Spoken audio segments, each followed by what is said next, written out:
going to take my colors now and just dump them in there and give them a nice thorough stir.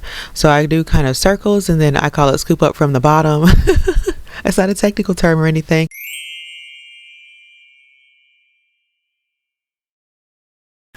Welcome back, friends, or if you're new here, hey, it is Lauren, the Soap Witch, and this little happy corner of these here internets is where I play in my hair, mix up one of my magical concoctions, or on occasion go rogue on a recipe in the kitchen. So today we are mixing up a magical concoction. We already starting this 2 seconds into the video. In the way of aloe vera soap.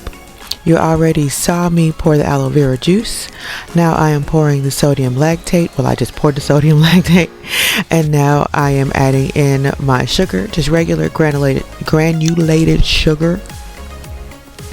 So the sodium lactate, which is basically liquid salt, and the sugar are to help the soap stay fluid. This is countertop or fluid hot process.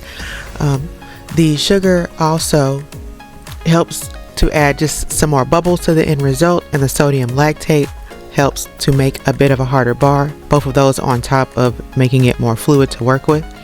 So I measured out my lye while I was yapping, and now I am adding it in to the aloe vera solution that I just made.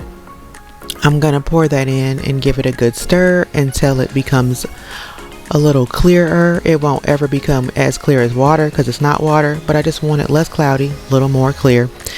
And I just stir it until this point because I don't want to stir it too long, as I want it to be pretty hot when I add it to the oils. I prefer 200 degrees, but it usually ends up being 180 something.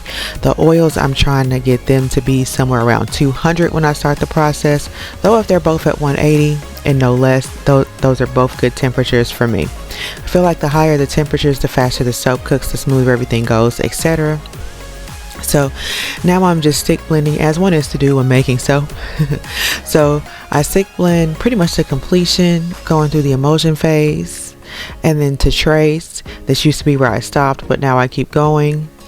And trace, I mean, we all know, because this is like not a method that I would suggest necessarily for newer people. So ideally, if you're trying this method, you know what trace looks like. I liken it to some kind of pudding, maybe a looser pudding. And so here we continue to stick blend. By we I mean I. And as you see, it starts to look less smooth, kind of looks like a little chunky-ish, like it wants to separate a little.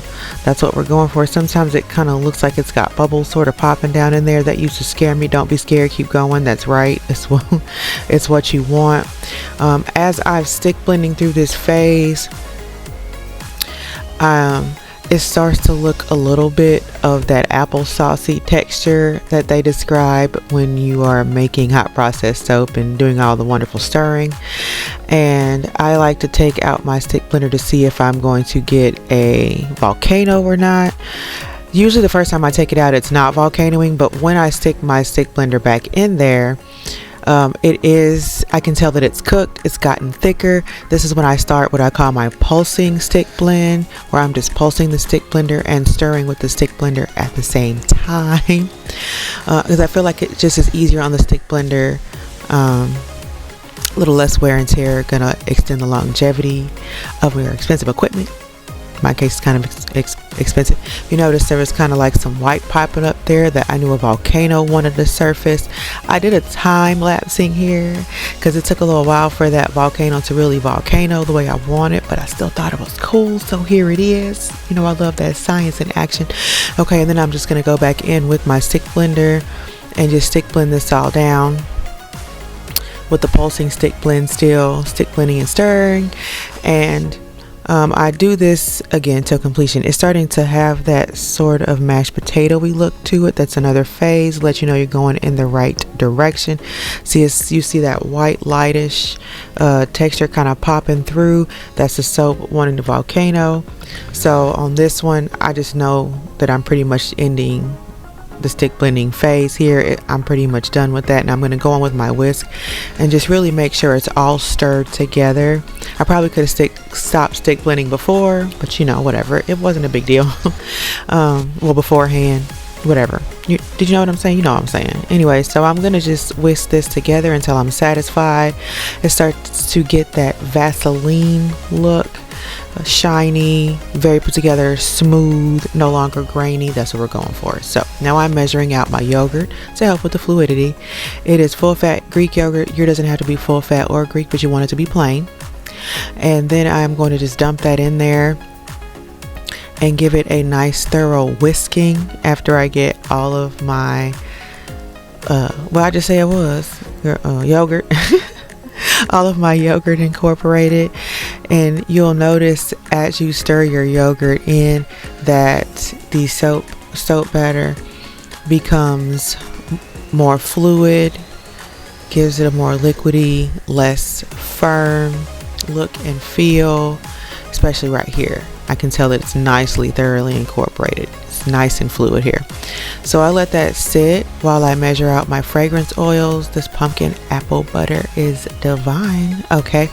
And then I'm going in with my colorants. I totally forgot to look up the names of these because I don't remember what they're called, but they're all from Mad Micah's. Terrible. I really like this red, whatever it's called, again from Mad Micah's. And I added to an oil that I already have included in the soap, and I just stir the colors into that oil so it doesn't really change the basic makeup of my soap and the ingredients. And I just stir in the colors to make sure they're fully incorporated. I feel like oil, as opposed to like water or aloe vera juice, just incorporates better into the final soap when I'm mixing the color in. That's just in my head, maybe, I don't know. Finally coming in with this last colorant. Did I mention they were all Mad Micah's with great names? This one's Sexy Stranger on the Train. That's the only one I can remember. I think the other one was Bright Yellow Raincoat. Okay, dumping in the fragrance and giving that a nice thorough stir, at least like a minute. If you don't give it a nice thorough long stir, then you'll end up with fragrance oil at the bottom of your pot instead of fully incorporated into your soap, and you might be a little upset about it, like I get. Maybe unreasonably so, but that's where I am with it. Anywho, once I get that fully incorporated in there, it is time to separate the soap out into different containers so that I can add the colorants. Yes, I do measure it out on the scale. I might be a little OCD-ish with the intrusive thoughts and obsessiveness. Okay, so going to take my colors now and just dump them in there and give them a nice thorough stir. So I do kind of circles, and then I call it scoop up from the bottom.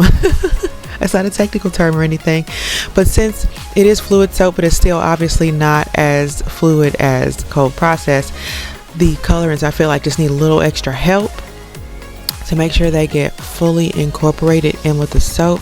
Because what I'm gonna tell you is nobody, and I mean nobody, wants little bits of uncolored soap in the end result. It's not pretty, it's not cute. So I think that orange color is some kind of pumpkin something.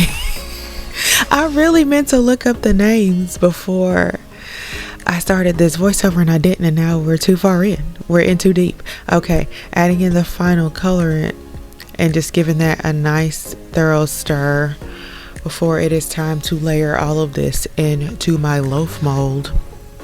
So we're just going to pour that all in. It's going to be my base color. And you know, I like, or if you don't know, let me tell you that I like to pour in like kind of contrasting order. So I kind of do a light dark thing where I just feel like they show up better against each other. And then I swish and bang the mold against the table in between each color, just to make sure they're all thoroughly incorporated with each other. Some people have said that their colors have looked separated or have separated some at the end result. It's never happened to me, but I don't want it to happen, so here we are. So continuing layering these colors in until I completely run out of soap, and I'm really obsessive about it. I scrape and scoop until I get every solitary bit out of each cup, because that's just where I am with it. Waste not, want not. That's just kind of soap which I am. Okay, so final touches in there, and I take my actual hanger and do a hanger swirl. I know, is that sacrilege? Whatever it is. So I'm gonna do a couple figure eights in there, and then some all arounds. That's not what anybody else calls it, but I'm a literal person and that's what it looks like, so that's what we're calling it.